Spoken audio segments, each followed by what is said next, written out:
The best exercise for your biceps, it's not curls. All right, guys. I know. Wait a minute. I know. Everybody's like, big biceps, got to do the Where curls. do we even go, from here? All right, I'm going to tell a story right now of when I really pieced this together. I had a gymnast that worked for me as a trainer years ago. This dude was about, 5'10", jacked, like incredible arms. Like, you ever seen like competitive gymnasts, male gymnasts in particular, female gymnasts too, but male gymnasts, they just have like these like amateur bodybuilding looking arms. And I asked him once, like, what do you do for your biceps? Your arms look crazy. And he goes, chin-ups. I'm like, that's a back exercise. He goes, no, it's a bicep exercise if you do it like this. And he jumps up on the bar, gets a curl grip, and rather than pulling his chest to the bar, he does this kind of like compound lift for his biceps.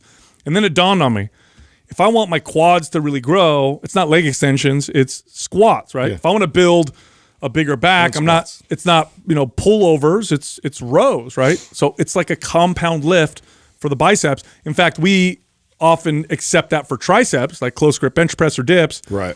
But for some reason, biceps, we don't do that. Anyway, started doing them, and they're hard, so they're really advanced, and it put the curls to shame. Because they're hard. Yeah. I think that's where it is, right? It's so much easier to just look in the mirror and pump it up. Like is that what you think we do? You know what? That's a really good point you bring up, and I wonder why that is. Everybody is pretty familiar with close grip bench press for your triceps. We talk about it all the time. It's not the first time I've heard anyone talk. It's popular, but you don't hear that often about supinated pull-ups as a great bicep exercise, like people. But that's a perfect comparison. It's very similar to what the incline press is for triceps, but for biceps. And I think no one talks about it. I think Justin hit it right. It's hard as hell. So first off, doing a supinated grip chin up or pull up is hard anyway. But now rather than pulling your chest to the bar, right, you're kind of focused on the biceps. And because it's so supinated, some people have issues with their wrists. So one thing you can do is if you can find a bar, PRX has this, right? So we work with a company called PRX, and they have— I love their handle grips. Yeah, multiple grips. And one of them is supinated, but it's almost like an easy curl bar, so it's kind of like this.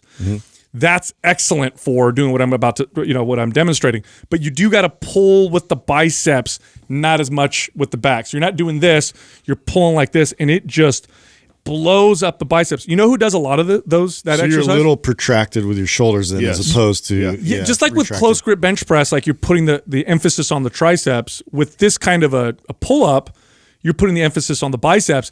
You know what? There's one athlete that does a lot of those types of friend of ours? Chin ups. No, we don't know anybody that does. Okay. But there's one category of athletes that relies on very, very strong arms and biceps. Besides a gymnast? Besides a gymnast, arm wrestlers. Arm wrestlers do lots of those kinds of chin-ups. In fact, if you watch— Really? Do you call them athletes? Yeah, bro, come on. You ever arm wrestle? Like no, I know. I'm gonna offend everybody. I'm just like not everybody. It's like just a people that arm novelty wrestle. thing. Yeah. Well, I mean, I don't know. If Let's you call them athletes. Yeah. Well, I mean, if in the Olympics they have baton twirling, I'm pretty sure arm wrestling is a sport. I feel like if I can call men's physique a sport, you should be able to call arm wrestling a sport. For sure. 100%. For sure. But those guys and girls, they do exercises like that. And then you'll see top arm wrestlers, they'll often demonstrate one-arm pull-ups. And you'll notice that it's all bicep when they do the pull-up. And their arms are, for strength athletes, they have incredible looking arms and biceps. But yeah, I did this, and I still do this every once in a while. And there's no bicep exercise that I've done that will hit my arms the same way. No, I like that a lot. And in that elbow position too. There's not a lot of bicep exercises that emulate that either. That's another feature about that. So, yes, compound lift, heavy, hard, novel, all those things for sure. And then also, how many machines do you know where your elbow is positioned up by your ears? Not just that, it's up by your ears, and then as the exercise progresses, it now moves through this wild range of motion. Yeah. My elbow goes from behind by my head to in front of my body to my side, all within the same exercise. So what happens essentially is if you look at the bicep that's connected in 2 points, we're going to simplify. There's 2 heads, but let's just simplify, right? There's 2 points, and when it contracts, it brings them together. But what bicep curl exercises bring this part of the bicep closer to this one, right? So when I do this, it's the part that's pulling my lower arm up. When you're doing a chin up, it's doing this almost to both sides. So it's a very different feel, different pull. And I'm going to give everybody a warning.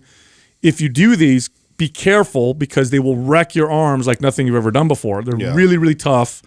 And the pump is absolutely insane, but it's a compound lift for the biceps. So you're probably right, Justin. That's probably why they are really hard because it's hard for people to do regular pull-ups. It's even harder when you're trying not to let the back involve. The back's the biggest part of that movement, and when you take it out and you try and use, I mean, it's going to be involved. Well, and plus you have so many cable machines and different like machines specifically geared for biceps because it's like a favorite muscle of people to work, and so you have all these other options that are like much easier to just get into. That's just something like you really have to. It's a lot more demanding to get to do something like that. Yeah, my tip would be if you've never tried this, is to assist it with a band first.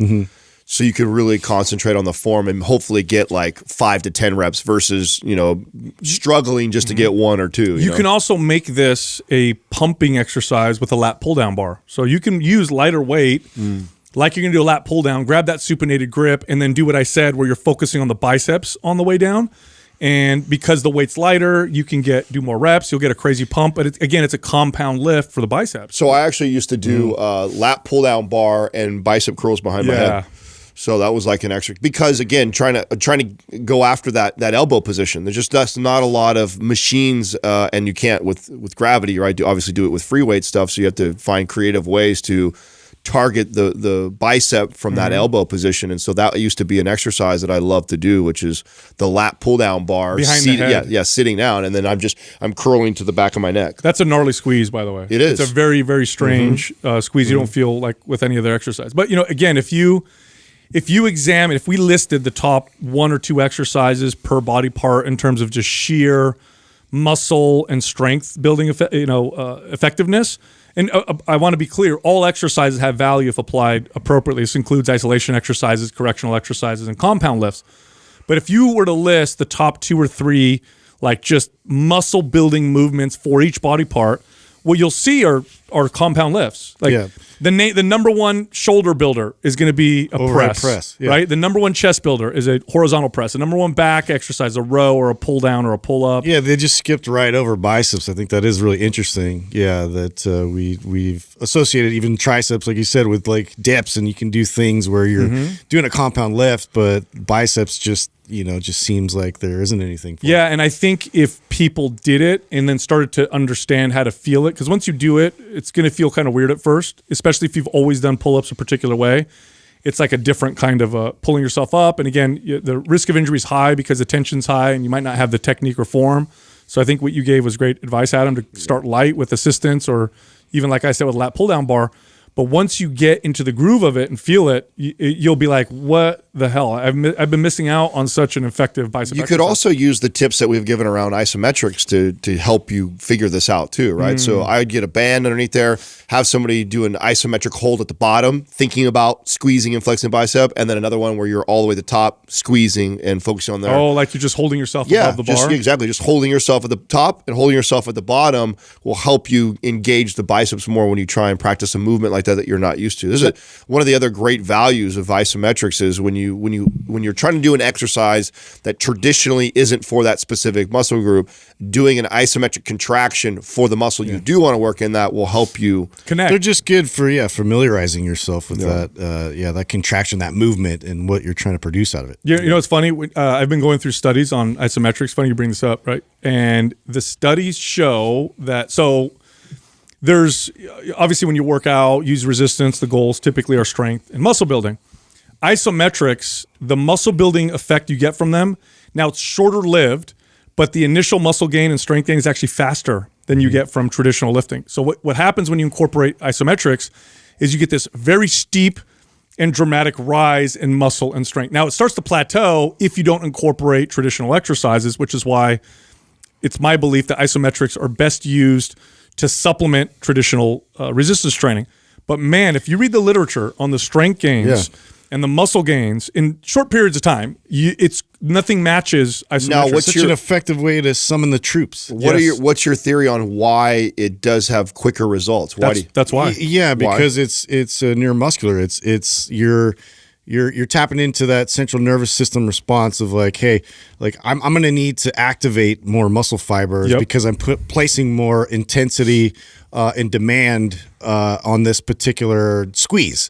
And so you can actually ramp that up and get more of a response. But now you actually have to then, from there, like you said, you have to go into those lifts where it actually places the load and everything else to account for. Yeah, so you think you're actually recruiting more muscle fibers isometrically contracting than doing a full contraction? It's a fact. Yeah. It's a fact. So once you're well trained, you're squeezing way more potential out. Yes. So really tapping into and activating muscle fibers is part of the goal, right, with resistance training. And what you'll find with experienced athletes, especially experienced strength athletes, is they can activate more of their muscle fibers than the average person. I don't know what the number is, but it's significant, right?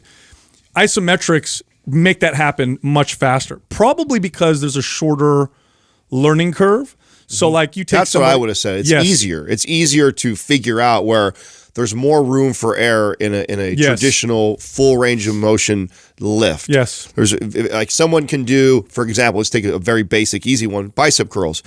And when they're actually doing a full contraction, many times it starts off really well bicep, but then shoulders kick in and momentum kicks in. And so you lose some of the value as far as keeping it all focused on the bicep versus I take a bar and I put it halfway up in an isometric contraction and I just squeeze and flex the bicep. I feel like it's much more localized. Yeah, it's localized. It's easy to localize it. There's less room for error. And like I'm not going to be squeezing that and my calves light up or my well, you'd have to basically go through each one of those angles isometrically to maintain that same amount of intense tension. So it requires a lot more focus to get to that point.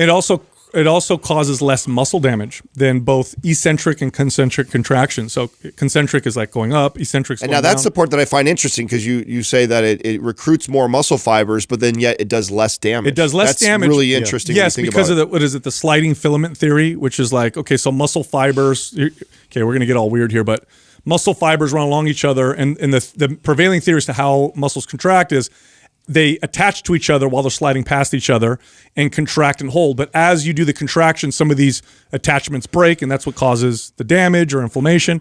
Well, an isometric hold, they attach, they hold, and they contract. So there's less potential for damage. Eccentric, right, lowering causes the most damage because as you lower, you're breaking a lot of these. They're spreading apart. Yeah, and that's the theory, right? So you can do, so here's like the cool thing about isometrics, you can do them frequently. So I can hammer my, chest maybe a couple days a week or a few days a week. I could do isometrics every day at my level, right? So a beginner maybe less, but it's less damage, which is cool because you can ramp up volume without worrying so much about overtraining. So whatever routine you're doing, you may think, I want to add a little bit. Isometrics is a great way to do it. In fact, isometrics is one of those lost arts of resistance training. It was so heavily favored at the turn of the 19th century, the strongmen and all those guys, Eugene Sandow and all those, strongmen and women that did just incredible feats of strength. Isometrics was a staple in their training. That also highlights why things like kin stretch are so much better than just traditional yoga. Right? So both of them are taking you in these stretched positions, but kin stretch includes the isometric contraction in there where you're really intensifying. So you're building muscle in that new range of motion that you normally it's about being strong in those poses. Right. You're not just stretching into that position and relaxing and holding that position. You're actually isometrically contracting in there. So you're recruiting all these extra muscle fibers and actually building some strength in that newfound range of motion. You know who's a huge fan of isometrics? I've said this before. Bruce Lee. Bruce Lee did resistance training. He was one of the first martial artists to do it. In fact, he worked with bodybuilders at the time and to develop his physique and everything too. Because he noticed that the story goes that this is legend, but I don't know if it's true. He wrote this himself, but he says that he got into a fight, he won, but then he was so surprised at how fatigued he was and how weak his body felt at the end. So he said, I need to do more physical conditioning. Well, resistance training became a part of it. And obviously Bruce Lee, not a big guy, but at the time, probably one of the most muscular people on screen, actually inspired a lot of pro bodybuilders to become bodybuilders. I know Flex Wheeler talked about Bruce Lee being one, does that lat spread in the beginning when he's kind of warming up to fight or whatever. And isometrics was a huge part of his routine. And it was said that he could hold I want to say 200-pound dumbbell at arm's length and hold it steady. And he said the isometrics gave him incredible punching power because of the stability that he developed. So it really does work. It's not so popular nowadays, which is interesting, probably because it's not sexy, but I foresee this being the next big thing in fitness. Again, of course, usually it's the old stuff that comes back. So it's not going to be the next big thing. It's the next old thing that becomes the next big thing. Yeah, I've been way ahead of my time with a lot of these things. So we'll see if it catches up. Or way behind, however you look at it. Yeah, way behind. Either way you look at it, dude. Yeah. Hey, if you enjoyed that clip, you can find the full episode here, or you can find other clips over here. And be sure to subscribe.